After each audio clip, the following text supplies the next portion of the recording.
بسم اللہ الرحمن الرحیم وکیف کان فالاکتساب المحرم انواع نذکر کل منها فی الطی مسائل.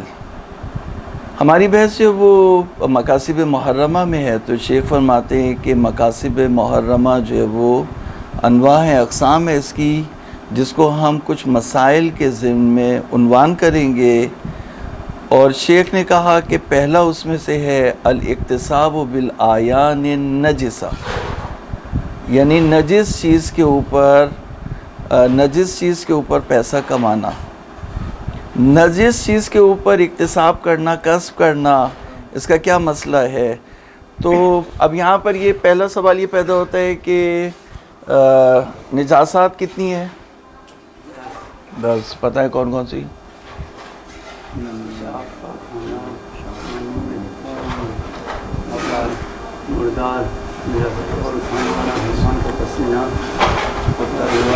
وہ 10 میں نہیں آتا، وہ 11 ہے، وہ بھی احتیاطی واجب ہے. نہیں ایک دیکھو میں نے ایک فارمولہ بنایا ہوا ہے بچوں کو، کیونکہ پڑھاتا ہوں اس لیے بتا رہا ہوں، آپ کو پڑھانے میں آسانی ہوگی، کیونکہ سوچنا پڑتا ہے، پھر کسی کو یاد ہوتی ہے کسی کو یاد نہیں ہوتی، کوئی آگے کرتا ہے پیچھے کرتا ہے. تو 5 چیزیں جو معقول اللحم، یعنی جو مطلب خون جہندہ رکھتے ہیں، ان کی 5 چیزیں جو ہے وہ نجس ہیں. پیشاب، اب یہ نمبرنگ سے چلیں گی، پیشاب، پاخانہ، خون، منی، مردار. یعنی پیشاب، پاخانہ پہلا، دوسرا ہو گیا، خون تیسرا ہے، چوتھا منی، پانچواں مردار. تو خون جہندہ جو بھی رکھتے ہیں ان کی 5 چیزیں، جو معقول اللحم ہے وہ تو مستثنی ہو گئے، باقی جو خون جہندہ رکھتے ہیں ان کی 5 چیزیں جو ہے وہ نجس ہیں. اب 5 میں اس میں جو ہے وہ آپ 3 ایڈ کر لیں، کتا، سور، کافر، تو کیا ہو گیا؟ کتا، سور، کافر. 5 3 8 اور 2 جو ہے وہ شراب میں، شراب جو کی شراب، ٹھیک ہے نا. یہ فارمولہ ہم نے بنایا کہ آپ نجاسات کو جو ہے وہ، تو نجس سے مراد جب بھی ہمارے جو اردو زبان میں نجس استعمال کرتے ہیں وہ متنجس کو بھی شامل ہوتا ہے، جبکہ عربی زبان میں جب نجس کہتے ہیں یا آیان نجسہ، تو شیخ نے تو تاکید استعمال کی ہے. تو آیان نجسہ سے مراد جو ہے وہ عین نجاست، جسے ہم اردو میں کہتے ہیں عین نجاست. یہ زبان ہے، زبان جو ہے وہ، زبان سے جو ہے وہ ضمیر ہی ادا ہونا ہے، مطلب وہ اسی کے لیے اس کی اتنی ہی حیثیت ہے کہ وہ ضمیر کو، معافی ضمیر کو صحیح سے ادا کر دے، جو ہم سمجھانا چاہتے ہیں یا جو ہم سمجھنا چاہتے ہیں اس کے سمجھنے میں یا سمجھانے میں کوئی غلطی نہ ہو. الاکتساب بالاعیان النجسہ عدم التثنیہ وفی مسائل سامان. اور اس میں جو ہے وہ 8 مسائل ہیں. اکتساب بالاعیان النجسہ میں 8 مسائل ہیں، جس میں سے پہلا مسئلہ یہ ہے کہ یحرم المعاوضۃ علی بول غیر معقول اللحم بلا خلاف ظاہر لحرمتہ و نجاستہ و عدم الانتفاع بہ منفعۃ محللۃ مقصودۃ فیما عدا بعض افرادہ یا فیما عدا بعض افرادہ کبول الابل الجلالہ والموطوءہ. کہہ رہے ہیں کہ معاوضہ کرنا، معاملہ کرنا جس میں پیسہ بھی انوالو ہو، پیشاب کے اوپر جو غیر معقول اللحم کا پیشاب ہو، تو جو معقول اللحم کا پیشاب ہے وہ تو پھر آیان نجسہ سے موضوعاً خارج ہو جائے گا.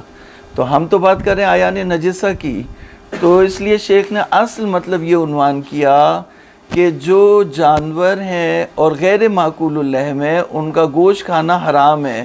جیسے چیتا ہے، بھیڑیا ہے، شیر ہے، سور تو ویسی نجاست رکھتا ہے، اس کے علاوہ اور جو دوسرے ہیں وحشی حیوانات ہیں، غیر معقول اللحم ہے، گھوڑا ہے اور دوسرے ہیں، تو ان کا گوشت کھانا حرام ہے. تو ان کا جو پیشاب ہے وہ اس کے اوپر کوئی بھی معاملہ کرنا، اس پہ کچھ بھی پیسہ کمانا، اس کے بارے میں کوئی بھی بزنس کرنا اس کے اوپر، وہ حرام ہے.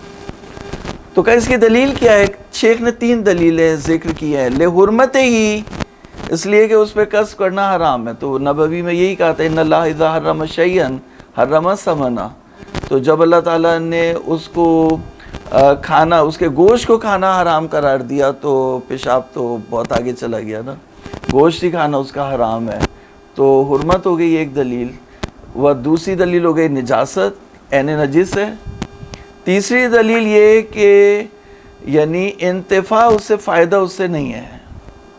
اچھا، فائدے کی انہوں نے تعریف کی ہے، ایک آدمی جو فائدہ اپنا بنا کے بیٹھ جائے تو وہ فائدہ نہیں ہوتا، کہا فائدہ ایسا ہو جو لوگوں کے درمیان شائع ہو، رائج ہو، وکلاء اس کو انجام دیتے ہو، اور معاشرے میں ایسا ہوتا ہو اور شریعت نے اس کو حلال قرار دیا ہو۔ اس کی جو ایک جامع اصطلاح انہوں نے استعمال کی ہے وہ یہ کی ہے کہ منفعتاً محللتاً مقصودتاً، یہ 3 لفظ استعمال کیے۔ یہ 3 لفظ جو ہے وہ جامع ہے منفعت کے لیے۔ اب میں مثال کے طور پر شراب میں جو ہے وہ کہا، ایک شخص، وہ میں گیا لاہور تو وہاں پہ ایک میرا دوست تھا، مجھ سے پوچھنے لگا کہ جو ہے نا وہ نشہ کر کے جو ماتم کرنے میں بڑا سیٹ مزہ آتا ہے، سیٹ کا ماتم لگتا ہے نا دبا کے تو جائز ہے؟ جائز نہیں ہے، جائز نہیں ہے۔ تو فائدہ تو ہے اس کا، فائدہ اس میں بھی فائدہ ہے، نشہ کیا تو جم کے ماتم ہو گیا، عزاداری بڑی اچھی ہو گئی، ہے جائز ہے؟ نہیں۔ تو فائدہ تو ہے۔ تو یہ فائدہ جو ہم یہاں فائدہ بتا رہے ہیں، 3 اصطلاحیں اس میں استعمال کی، منفعتاً محللہ، تو یہ منفعت ہے لیکن محرم ہے۔ اچھا، مقصودتاً یعنی عقلاء اس کو قصد کرتے ہوں، اس کا ایک جامع لفظ ہے مقصودتاً۔ مقصودتاً اس کی وضاحت ہے مقصودتاً عند العقلاء۔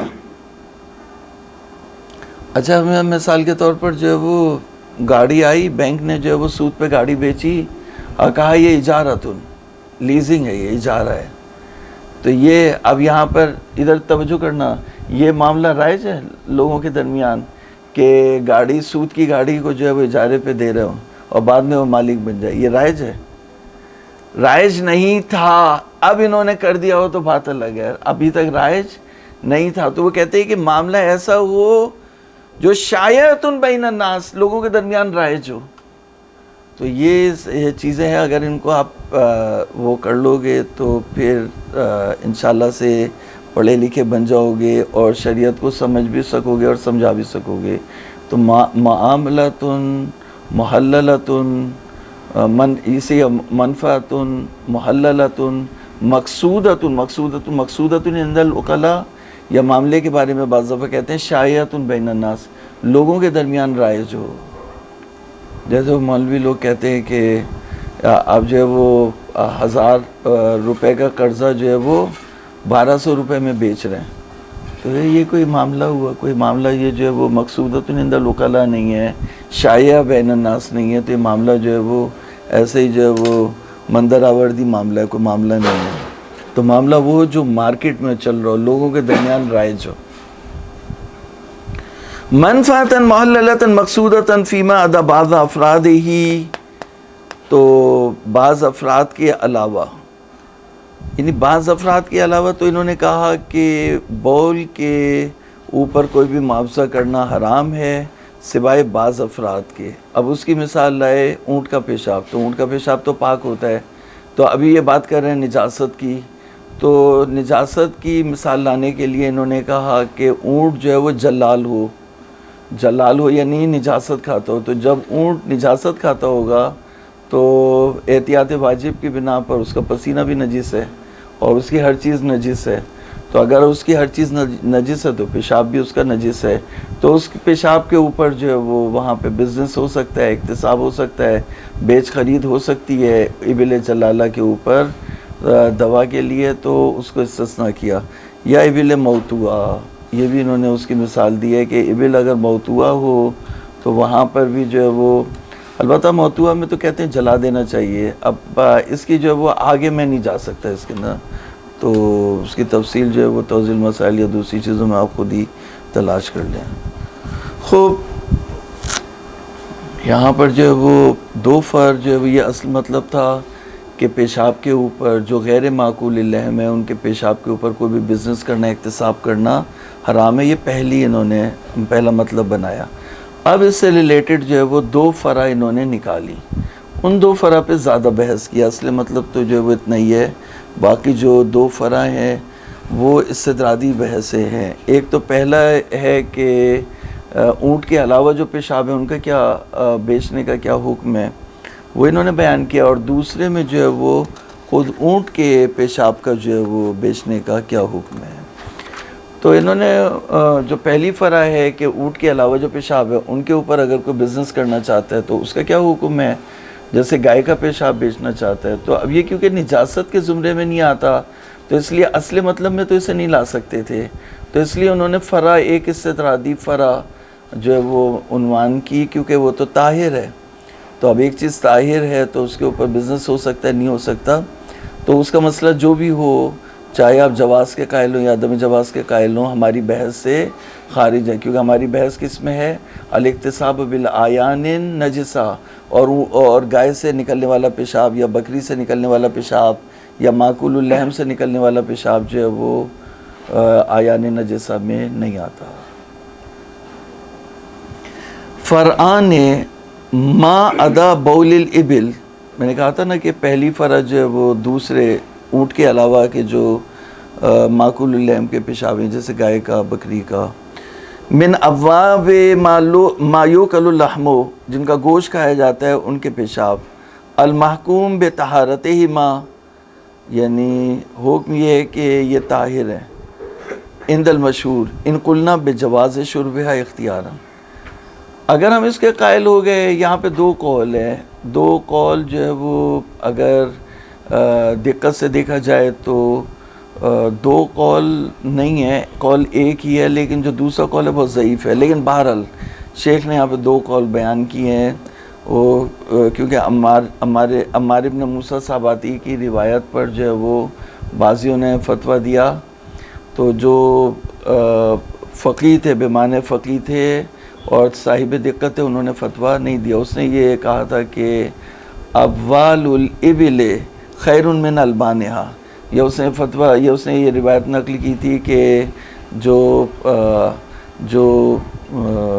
معقول اللحم ہے ان کا پیشاب پینا جو ہے وہ جائز ہے حالت اختیار میں. تو کہنے ان قلنا بجواز شربہا اختیارا، حالت اختیاری میں اگر کوئی معقول اللحم جانور ہے اور شریعت نے یہ حکم کیا کہ اس کا پیشاب پاک ہے، تو پاک ہونے کا یہ مطلب تھوڑی ہے کہ اس کو پی لو.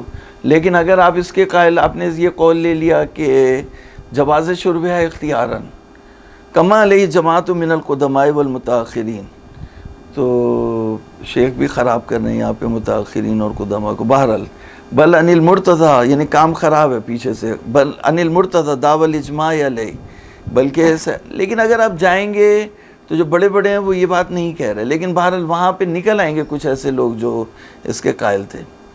فظاہر و جواز و بیع، ظاہر یہ ہے کہ اس کا بیچنا بھی جائز ہے اگر اس کے قائل ہوئے. وَإِن قُلْنَا بِحُرْمَةِ شُرْبِهَا، اگر آپ نے کہا نہیں حالت اختیار میں، دیکھیں حالت مجبوری یا بیماری وہ تو پھر ایک الگ بات ہو گئی نا، اس میں تو میتہ بھی جائز ہو جاتا ہے، تو ابھی اختیار کی بات ہو رہی ہے. اور جو اکتساب ہے اس کا تعلق بھی اختیار سے ہوتا ہے. وَإِن قُلْنَا بِحُرْمَةِ شُرْبِهَا، اگر ہم نے کہا کہ حالت اختیار میں ان کا پینا حرام ہے، کما ہوا مذہب و جماعت اخرى، جیسے دوسری جماعت نے کہا کہ ان کا پینا جو ہے وہ حرام ہے، لِاسْتِخْبَاثِهَا، کیونکہ انہوں نے یہاں پہ باب استفعال جو وہ گننے اور شموردن کے معنوں میں، یعنی اس نے اس کو اس میں رکھا، اس کیٹیگری میں رکھا، قرار دیا. لِاسْتِخْبَاثِهَا، کیونکہ انہوں نے اس کو خبیث قرار دیا. خباثت ہے اس کے اندر، ایک چیز جو فاسد ہو کے نکل رہی ہے، وہ پانی پی رہا ہے، وہ فاسد ہو کے جو ہے پیشاب نکل رہا ہے. انسان کا بھی اسی طرح سے ہے جو. تو ففی جوازها ففی جواز بیعها، تو اب یہ تو طے ہو گیا کہ حالت اختیار میں اس کا پینا حرام ہے، تو اب بیچنا جائز ہے جائز نہیں ہے. تو کہہ رہے ہیں دو قول ہیں. ایک قول یہ کہہ رہے ہیں کہ من عدم المنفعت المحللت المقصودت فیہا، اس کی جو موزم منافع ہے وہ تو حرام ہو گئے، وہ پینا تھا وہ حرام ہو گئے، تو کوئی اس میں منفعت محلل مقصودت عند العقلاء نہیں ہے. والمنفعت النادرۃ لو جوزت المعاوضۃ، معاوضۃ یہاں پہ مفعول پڑھیں گے. منفعت نادرہ اگر معاوضے کو جائز کر دے، لازم امین و جواز و معاوضہ کل شیء، تو پھر ہر چیز کا جو ہے وہ معاوضہ جائز ہو جائے گا، شراب کا معاوضہ بھی پھر جائز ہو جائے گا۔ یہ وہ جواب دے رہے ہیں نا کہ منفعت ہے اس میں، تو اس کا جواب دے رہے ہیں۔ جو لوگ عدم بیع کے قائل ہیں وہ بات کر رہے ہیں، ابھی ان کے بیانات چل رہے ہیں، تو وہ یہ کہہ رہے ہیں کہ اس کا بیچنا حرام ہے، تو وہ کہہ رہے ہیں اعتراضات کا وہ جواب دے رہے ہیں کہ نہیں اس میں تو منفعت ہے، تو وہ کہہ رہے ہیں کہ یہ جو منفعت آپ تصور کر رہے ہیں منفعت نادرہ، یہ اس کے جواز بیع کا سبب نہیں بن سکتی۔ وَالتَّدَاوِي بِهَا لِبَعْضِ الْأَوْجَاعِ، اور بعض دردوں کے لیے وجعن یا وجعن یہ درد کے لیے استعمال ہوتا ہے، اور اوجاع یعنی دردوں کے لیے، بعض دردوں کے لیے دوا کرنا پیشاب سے، اونٹ کے علاوہ کے پیشاب سے دوا کرنا، لا یوجب قیاسہ علی الادویۃ والعقاقیر، نہیں موجب بنتا کہ ہم اس پیشاب کو دواؤں اور جڑی بوٹیوں کے اوپر قیاس کریں۔ عقاقیر یعنی جڑی بوٹیاں، طب اسلامیہ حکمتی، لأنہ یوجب قیاس کل شیء علیہا، کیونکہ اس طرح تو موجب بنے گا کہ ہم ہر نجس اور حرام چیز کو اس کے اوپر قیاس کر لیں، للانتفاع بھی، کیونکہ اس میں کوئی فائدہ موجود ہے، فی بعض الاوقات، بعض اوقات میں۔ تو یہاں تک دلیل ہو گئی کس کی کہ بیع کرنا اس کا جائز نہیں ہے۔ کس کے بنا پر؟ اس کے بنا پر کہ اگر آپ نے کہا کہ یہ خبیث ہے اور اس کا حالت اختیار میں پینا حرام ہے۔ من سے جو دوبارہ من آیا تو اس سے جو ہے وہ جواز بیع کی دلیلیں دے رہے ہیں۔ وَمِنْ أَنَّ الْمَنْفِعَةَ الظَّاهِرَةَ وَلَوْ عِنْدَ الضَّرُورَةِ الْمُسَوِّغَةِ لِلشُّرْبِ كَافِيَةٌ فِي جَوَازِ الْبَيْعِ، کہہ رہے ہیں کہ اتنی منفعت جو ظاہر ہو گئی، اگرچہ درد کے وقت ظاہر ہوئی، جب اس کے درد ہو رہا ہے وہ شدت سے، اور اس کی دوا جو ہے صرف اسی پیشاب میں ہے جو اونٹ کے علاوہ ہے، تو یہ ضرورت جو ہے وہ جائز کر دے گی، یعنی کافی ہو جائے گی، مسوغہ للشرب، یہ ضرورت جو یہ مجبوری جائز کر رہی ہے کہ اس کو پی سکتے ہیں، تو جب پی سکتے ہیں تو پھر مارکیٹنگ بھی ہو سکتی ہے۔ وہ خون بھی جو ہے وہ جب مرنے لگتا ہے تبھی وہ لگ رہا ہوتا ہے نا، عام حالات میں تو نہیں لگ رہا ہوتا، تو پھر وہ بکتا بھی ہے۔ تو جس طرح سے خون اس حالت میں لگنا جائز ہوتا ہے تو اس کا بیچنا بھی جائز ہوتا ہے، تو یہ ضرورت اگر مسوغ ہو جائے گی شرب بیع کے لیے تو جواز بیع کے لیے بھی کافی ہے۔ تو یہ شرب بیع کو اور جواز بیع کو، مرنے والا ہے یا مر رہا ہے تو کتے کا گوشت کھا سکتا ہے، کتے کا گوشت کھا سکتا ہے، تو اگر کتے کا گوشت کھا سکتا ہے تو کتے کا گوشت کیسے کھائے گا؟ گھر بیٹھے جو وہ آسمان سے یوں اشارہ کرے گا تو کتے کا گوشت نہیں پہنچ جائے گا نا۔ کچھ لوگ مارکیٹنگ کریں گے، کچھ بیچیں گے، کچھ خریدیں گے، کچھ پیک کریں گے، کچھ پہنچائیں گے، تب تک کتے کا گوشت اس تک نہیں پہنچ سکتا۔ ایسے یہ کتے کو پکڑ کے تو نہیں اس کو جو مار کے اس کی کھال نکال کے خود ہی اس کی بوٹیاں بنا کے خود ہی اس کو دھو کے پیک کر کے، اس کو تو تیار چاہیے، تیار کے لیے مارکیٹنگ چاہیے، بیع و شرع چاہیے۔ تو اگر آپ جو ہے وہ اس کے جو ہے وہ مسوغۃ للشرب کے قائل ہو گئے تو مسوغۃ للجواز بیع کے بھی قائل ہو جائیں، یعنی دونوں کو ایک کریں، جواز شرب کو اور جواز بیع کو جو ہے وہ ضرورت میں، مجبوری میں، پریشانی میں، بیماری میں۔ تو کہنا ضرورت میں، ضرورت یہ اردو والی ضرورت نہیں ہے، عربی والی ضرورت ہے، یعنی اضطرار میں، پریشانی میں، مجبوری میں، اضطرار میں آپ جو ہے وہ اس کو پی سکتے ہیں، تو اضطرار میں آپ اس کو بیچ بھی سکتے ہیں۔ جی تو ظاہر اور کہاں آئے گا پھر؟ کہیں تو ہو اپنی طرف سے تو بنانے سے رہے، ٹھیک ہے۔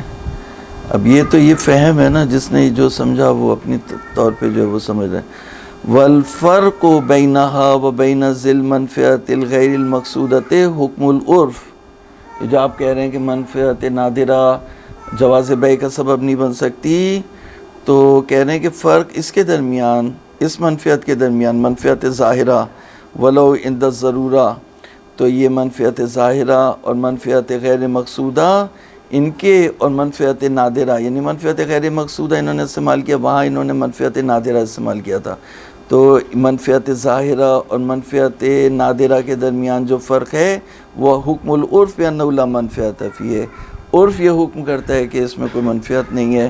وَسَيَجِيءُ الْكَلَامُ فِي ضَابِطَةِ الْمَنْفِيَةِ الْمُسَوِّغَةِ لِلْبَيْعِ، اور کلام ابھی آگے چلے گا، گفتگو آگے بڑھے گی، بحث آگے بڑھے گی، تو ہم ضابطہ بیان کریں گے کہ وہ منفیت جو جواز بیع کا سبب بنتی ہے وہ کون سی منفیت ہے اور اس کا ضابطہ کلی کیا ہے۔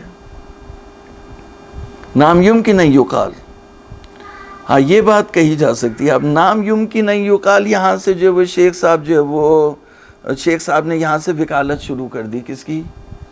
جواز بیع والوں کی۔ اب دو قول تو بیان کیے، اب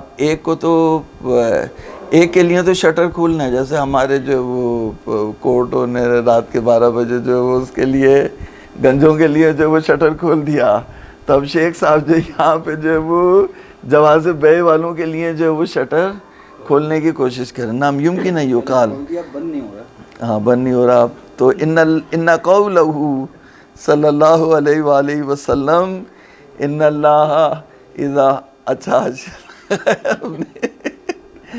ان اللہ اذا حرم شیئا حرم ثمنہ، اللہ تعالیٰ نے جب کسی چیز کو حرام قرار دیا تو اس کی ثمن کو بھی حرام قرار دیا۔ وَكَذَلِكَ الْخَبَرُ الْمُتَقَدِّمُ الدَّائِمِ الْإِسْلَامِ يَدُلُّ عَلَىٰ أَنَّ ضَابِطَةَ الْمَنْعِ تحریم الشیء اختیاراً، ضابطہ من یہ ہے کہ حالت اختیار میں ایک چیز حرام ہو، وَإِلَّا اگر آپ حالت اضطرار کو لیں، اختیار کو چھوڑ دیں، اضطرار کو پکڑ لیں تو کوئی بھی حرام نہیں ہے مگر وہ حلال ہو جائے گا عند الضرورہ، یہاں تک کہ میتہ کھانا بھی حلال ہو جاتا ہے۔ والمفروض حرمت شرب الابوال اختیاراً، اور مشہور یہ ہے کہ شرب ابوال حالت اختیاری میں حرام ہے۔ والمنافع الاخر غیر الشرب لا یباح بها جدا، اور دوسرے جو منافع ہیں شرب کے علاوہ ان کے اوپر توجہ نہیں کی جا سکتی۔ والمنافع الاخر غیر الشرب، یعنی یہ کہہ رہے ہیں شیخ، یہ کہہ رہے ہیں کہ ایک چیز کے موزم منافع کو دیکھا جائے گا۔ اب شیخ کہہ رہے ہیں کہ ایک جیسے پیشاب ہے تو اس کا جو مین فائدہ ہے وہ کیا ہے؟ پینے کے لیے، تو پینے کے لیے تو شریعت نے کہا حرام ہے، حرام ہے تو پھر بیچنے کے لیے بھی حرام ہے، موزم فائدہ یہ ہے۔ اب یہ کہ کوئی اس کے اوپر ہو سکتا ہے اشکال کرے کہ جیسے اس پیشاب کو سپلائی کر دیا جائے کھیتوں میں پانی کے لیے، پانی کم پڑ رہا ہے تو وہ ویسے ہی پاک بھی ہے، اور دوسرا یہ کہ اس کو کھیتوں میں یا پودوں یا باغات میں جو ہے وہ اس کے لیے استعمال کر لیا جائے، تو یہ بھی اس کا ایک فائدہ ہے۔ تو بہرحال تو شیخ نے کہا موزم فائدے کو دیکھتے ہیں۔ اب جیسے آپ کہیں کہ مٹی کھانا حرام ہے، تو شیخ کہہ رہے ہیں کہ آپ مٹی سے کیوں اس کی مثال لیا؟ پیشاب کی مثال، پینے والی چیزوں کی مثال جو ہے وہ مٹی سے نہیں لائی جا سکتی، کیونکہ مٹی کے جو موزم فائدے ہیں وہ کھانے میں نہیں ہیں۔ مٹی کا جو موزم فائدہ وہ یہی ہے کہ اسے مکان بنانے میں، اور اسے جو ہے وہ زمین پہ کوئی چیز ڈالنے میں اور اس طرح کی چیزوں میں اس کو جو ہے وہ، یا مٹی کے برتن بنانے میں اس کو استعمال کیا جاتا ہے۔ تو مٹی کے جو موزم فائدے ہیں اس میں دیکھا جائے گا کہ شریعت نے ان فائدوں کو حرام قرار دیا یا حرام قرار نہیں دیا۔ آپ یہ کہیں کہ مٹی کا کیونکہ کھانا حرام ہے تو اس کا بیچنا بھی حرام ہے، نہیں، ایسے نہیں، اس طرح استدلال نہیں چل سکتا۔ جس طرح سے ہم کہہ رہے تھے کہ من کی مثال اس طرح سے نہیں لائی جا سکتا۔ جی جی جی، ان کا پیچھا چھوڑ دو، فقہ ہے۔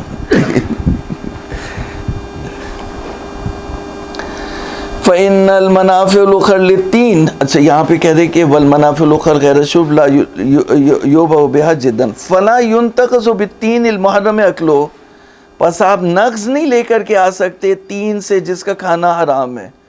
کیوں نہیں لا سکتے؟ آپ کہیں کہ پیشاب کا جو ہے وہ پینا حرام ہے تو بیچنا بھی حرام ہے، اور مٹی کا کھانا حرام ہے اور اس کا بیچنا جائز ہے، تو یہ نقص ہو گیا۔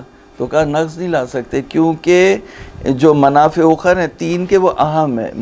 تین کا جو موزم منفعت ہے وہ کھانا پینا نہیں ہے، بلکہ اسے مکان بنانا ہے، یا اسے زمین کو ڈھانپنا ہے، یا اس کو پلسٹر کرنا ہے یا جو دوسرے کام ہے وہ کرنے. فإن المنافع الأخرى أهم وأعم من منفعة الأكل المحرم بل لا يعد الأكل من منافع التين، بلکہ جو عقل جو ہے وہ تین کے فائدوں میں سے نہیں گنا جاتا. فالنبوی دال علی انہ، پس نبوی دلالت کر رہی ہے کہ ان اللہ اذا حرم شیئا بقول مطلق بن قال یحرم الشیء الفلانی، جب حضور نے فرمایا کہ شیء فلانی حرام ہے، جیسے حضور نے فرمایا کہ ابوال حرام ہے، تو دیکھا جائے گا کسی موضوع میں منفعت کیا ہے، تو پینا ہے تو پینا حرام ہو جائے گا، تو پھر بیچنا بھی حرام ہو جائے گا. تو اگر حضور نے فرمایا کہ یعنی کسی بھی چیز کو کہا کہ یہ حرام ہے تو اس کی موزم چیز کو دیکھا جائے گا. لأن التحریم عینہ، ایک عین کو حرام قرار دینا، جیسے کہا کہ کتا حرام ہے. اما راجع الی التحریم جمیع منافعہ، یا جیسے خمر کہا کہ حرام ہے، تو اگر کہا خمر حرام، شرب نہیں لگایا کچھ بھی، صرف یہ کہا الخمر حرام، یا اگر کہا الکلب حرام، تو اگر تحریم عین یعنی کسی چیز عین کو، عین نجس کو اگر حرام قرار دیا جائے تو اس کی حرمت یا جمیع منافع کی طرف پلٹتی ہے کہ اس کے تمام فائدے حرام ہیں، یا اہم منافع کی طرف پلٹتی ہے الذی یتبادر عند الاطلاق، جو اطلاق جب آپ کہتے ہیں کہ کتا، تو اس کے جو اہم منافع آپ کے ذہن میں آتے ہیں وہ سب کے سب کیا ہو جائیں گے، حرام ہو جائیں گے. بحیث یکون غیرہ غیر مقصود منہ، جو غیر منافع ہیں وہ جو ہے وہ غیر مقصود ہو جائیں گے. وعلی تقدیرین، دونوں صورتوں میں یدخل الشیء لأجل ذالک فیما لا ينتفع به منفعۃ محللۃ مقصودۃ، یہ جو ہے وہ شامل نہیں ہوگی منفعت محلل مقصودہ میں، چاہے اہم منافع مراد ہوں یا جمیع منافع مراد ہوں، دونوں صورتوں میں جو ہے وہ شامل نہیں ہوگی، یعنی منفعت محلل مقصودہ اس کے اندر نہیں ہے. والتین لم یحرم کذالک، تین اس طرح سے حرام نہیں ہوئی. بل لم یحرم الا بعض منافعہ الغیر المقصودۃ من وهو الاکل، بلکہ حرام نہیں ہوئے اس کے وہ منافع جو غیر مقصود ہیں. تین سے جو ہے وہ کھانا مقصود نہیں ہے، جو غیر مقصود ہے تین سے وہ عقل ہے. بخلاف الابوال، ابوال میں جو ہے وہ وہاں پہ مقصود ہے پینا. فإنها حرمت کذالک، وہاں پہ مقصود ہے. فیکون التحریم راجعا الی شربها، وہاں پہ تحریم جو ہے وہ اس کے پینے کی طرف چلی جائے گی. وغیرہ من المنافع فی حکم العدم، اور جو دوسرے اس کے پیشاب کے فائدے ہیں وہ حکم عدم میں آ جائیں گے. اسی طرح سے یہاں پہ جو ہے وہ تو اس کا قیاس نہیں کر سکتے آپ مٹی پہ. وبالجملۃ فالانتفاع بالشیء حال ضرورت، کسی چیز سے فائدہ اٹھانا حال ضرورت، منفعت محرمۃ فی حال الاختیار، یعنی وہ منفعت محرمہ ہو جاتی ہے حال اختیار میں. تو فالانتفاع بالشیء حال ضرورت منفعت محرمۃ فی حال الاختیار، کسی چیز سے فائدہ اٹھانا مجبوری کی حالت میں جبکہ وہ حالت اختیار میں اس کی منفعت حرام ہو، لا یوجب جواز بیعہ، تو اس کا بیع جو ہے وہ جائز نہیں ہے. بالآخر شیخ جو ہے وہ حرمت والوں کی جو ہے وہ وکالت کر رہے ہیں جو حرمت بیع کے قائل ہیں. ولا ينتقض ايضا بالادویہ المحرمۃ فی غیر حال المرض، جو ادویہ جن کا بیماری کے علاوہ استعمال کرنا حرام ہوتا ہے. اب جیسے مثال کے طور پر پیناڈول ہے، پیناڈول جو ہے وہ تھوڑا سا درد ہوا کھا لیا تو بیماری کے علاوہ بھی اس کا استعمال کرنا جائز ہے. تو یا طاقت کی جو دوائیں ہیں ان کا بیماری کے علاوہ بھی استعمال کرنا، وائٹامنس ہیں ان کا بیماری کے علاوہ بھی استعمال کرنا جائز ہے. لیکن کچھ دوائیں ہوتی ہیں جو لائف سیونگ ہوتی ہیں، وہاں پر جو حرام چیزیں وہ بھی حلال ہو جاتی ہیں. ادویت المحرمۃ فی غیر حال المرض، وہ ادویہ جو حرام ہو بیماری کے علاوہ لاجل الاضرار، نقصان دینے کی وجہ سے، یعنی کہہ رہے ہیں اسی طرح سے نقص نہیں لا سکتے ان دواؤں سے جو بیماری کے علاوہ ان کا استعمال کرنا حرام ہے، تو اس سے نقص نہیں لا سکتے لاجل الاضرار، کیونکہ ان سے نقصان ہوتا ہے. یعنی اگر حالت بیماری میں انہیں استعمال نہ کریں تو پھر نقصان ہوگا، مر جائے گا، یا بیماری اس کی طول پکڑ جائے گی. تو اس سے آپ نقص نہیں لا سکتے. جس طرح سے مٹی سے آپ نقص نہیں لا سکتے, اس طرح سے دواؤں سے بھی آپ نقص نہیں لا سکتے. کیوں؟ لِأَنَّ حِلْيَةَ هَذِهِ فِي حَالِ الْمَرَضِ لَيْسَتْ لِأَجْلِ الضَّرُورَةِ, کیونکہ یہ اگر حلال ہے بیماری کی حالت میں تو یہ مجبوری میں حلال ہے, بلکہ یہاں پہ عنوان بھی جو ہے عنوان اضرار نفع سے بدل گیا ہے. لیکن اگر بیماری ختم ہو جائے تو پھر عنوان جو ہے وہ دوبارہ آ جائے گا. تو عنوان بدل گیا یہاں پہ.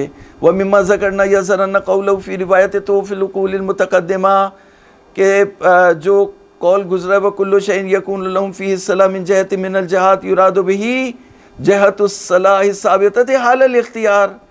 جو حدیث میں توف العقول کی حدیث پڑھی ہے, اس کے بعد بھی جو حدیثیں پڑھی اس میں جو جملہ آیا تھا جہت الصلاح, تو جہت الصلاح کو آپ حالت اضطرار پہ نہیں تطبیق کر سکتے, آپ کو اس کو حالت اختیار پہ جو ہے وہ تطبیق کرنا ہوگا. وَمِمَّا ذَكَرْنَا يَظْهَرُ حُرْمَةُ بَيْعِ لُحُومِ السَّبَعِ دُونَ شُحُومِهَا. اب یہاں پہ شیخ جو ہے وہ آخری ایک مطلب بیان کریں, اس کے بعد یہ جو فرع ہے وہ ختم ہو جائے گی. وہ مطلب یہ ہے کہ جو درندے ہیں, درندوں کا گوشت کھانا حرام ہے, لیکن ان کی چربی کھانا, چربی استعمال کرنا جائز ہے. استعمال کرنا, کیونکہ چربی کو, اب جیسے بھیڑیا ہے, بھیڑیے میں اگر چربی ہے, یا سور ہے, سور کے اندر اگر کوئی چربی ہے تو پہلے زمانے میں آپ اس سے جو ہے وہ چراغ جلا کے جو ہے وہ اسے روشنی کر سکتے ہیں. تو شحوم کو جو ہے وہ مطلب بعض روایتوں میں بھی آیا ہے کہ شحوم کو حرام قرار نہیں دیا, بلکہ لحوم کو حرام قرار دیا. تو لحوم اور شحوم ان دونوں کے درمیان فرق ہے.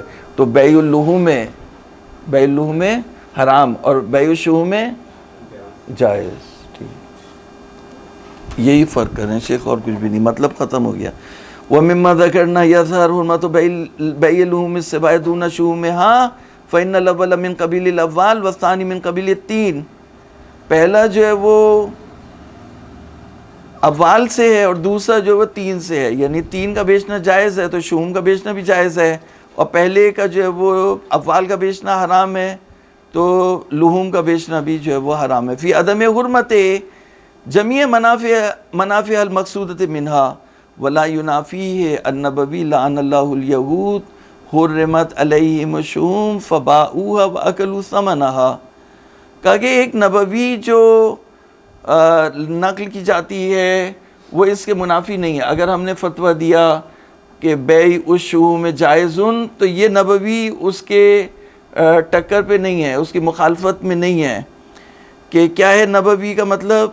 نبوی کا مطلب یہ ہے کہ اللہ تعالیٰ یہود پر لعنت کرے کہ اس کے لیے جو درندوں کی یا نجس جانوروں کی شحوم کو حرام قرار دیا تھا تو انہوں نے اس کو جائز کر لیا, فباؤوہا, اس کو بیچا اور اس کی ثمن کو کھا گئے, یعنی اس کو جائز کیا, بیع کو جائز کیا اور اس کے اوپر پیسے بھی کمائے اور کھا گئے, تو ان پر لعنت ہو. تو اس کا مطلب ہے بیچنا جو ہے وہ حرام ہے. تو شیخ کہہ رہے ہیں کہ منافعات نہیں رکھتا. کیوں؟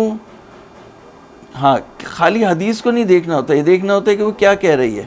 لِأَنَّ الظَّاهِرَ أَنَّ الشُّحُومَ كَانَتْ مُحَرَّمَةً الْانْتِفَاعِ عَلَى الْيَهُودِ بِجَمِيعِ الْانْتِفَاعَاتِ. بات یہ ہے کہ یہود کے اوپر تو اس سے ہر طرح کا استفادہ جو ہے وہ حرام تھا. ہم تو امت محمدی کی بات کر رہے ہیں, وہ تو یہود کی بات تھی. تو یہود کا زمانہ کیا ہوا؟ ختم ہو گیا. تو جتنی سختی, جتنی یعنی اب یہ جو ہے وہ لفظ صحیح نہیں ہے شاید, جتنا فسق و فجور, جتنی حرام زدگی یا فسق و فجور وہ کرتے تھے, اس کے مقابلے میں اللہ تعالیٰ اتنی سختی کرتا تھا ان کے لیے. تو اس لیے جو ہے وہ ان کے لیے حرام تھا, ہمارے لیے نہیں. لأن الظاہر أن الشحوم كانت محرمة الانتفاع لليهود بجميع الانتفاعات لا كتحریم شحوم غیر معقول اللحم علینا. نہ اس طرح سے جیسے یعنی کا تحریم شحوم غیر معقول اللحم علینا, ہمارے لیے اگر غیر معقول اللحم کا جو شحوم ہے وہ حرام ہے تو ہمارے لیے اس کا کھانا حرام ہے. جمیع الانتفاعات ہمارے لیے حرام نہیں ہے. ہم اس کا تیل پگھلا کے جو ہے وہ استعمال کر سکتے ہیں, یا ڈیزل کی مشینوں میں, یا وہاں ان کی لوبریکیٹ کرنے کے لیے مشینوں میں بھی جو وہ انجنس میں اور دوسری چیزوں میں ہم استعمال کر سکتے ہیں. وَلَكِنَّ الْمَوْجُودُ مِنَ النَّبَوِي فِي بَابِ الْأَطْعِمَةِ عَنِ الْخِلَافِ أَنَّ اللَّهَ إِذَا حَرَّمَ أَكْلَ شَيْءٍ حَرَّمَ ثَمَنَهُ. یہ باب اطعمہ میں جو ایک روایت ہے کہ اللہ تعالیٰ نے جس چیز کے کھانے کو حرام قرار دیا اس کی ثمن کو حرام قرار دیا؟ تو اس کا جواب یہ ہے والجواب عنہ مع ضعف، یہ روایت ضعیف ہے، وعدم الجابر له سندا ودلالتا۔ دوسرا جواب یہ ہے کہ اس کا ضعف جو ہے وہ اس کی تلافی نہیں ہو سکی سند کے لحاظ سے اور دلالت کے لحاظ سے، نہ اس کسی نے مشہور نے اس پر فتویٰ دیا، نہ کوئی ایسے شواہد ہیں جو اس کو سپورٹ کر رہے ہو، نہ سندی لحاظ سے نہ دلالتی لحاظ سے، لقصورها لزوم و تخصیص الاکثر۔ اگر ہم اس کے قائل ہو جائیں کہ ان اللہ اذا حرم اکل شیء حرم ثمنہ، تو اس سے تخصیص اکثر لازم آتی ہے، اور تخصیص اکثر جو ہے وہ صحیح نہیں ہے۔ جیسے مثال کے طور پر کہیں کہ میں کہوں کہ سارے طالب علموں کو پیسے تقسیم ہوں گے، اور اس کے بعد جو کہوں کہ آپ کو نہیں ہو سکتے کیونکہ آپ کے جو وہ بال بڑے ہیں، آپ کو نہیں ہو سکتے کیونکہ آپ کے ساتھ یہ ہے، اور آخر میں ایک کو دے دوں تو پہلے سے بولتے ہیں کہ صرف ایک کو ملے گا، باقیوں کو۔ پہلے آپ قانون بنا رہے ہیں کہ مطلب حرام ہے، پھر جو اس میں بار بار استثناءات لگانے تو 90% حلال ہو گیا، تو تخصیص اکثر لازم آ گئی، وہ صحیح نہیں ہے۔ وصلی اللہ علی محمد وآلہ الطیبین الطاہرین۔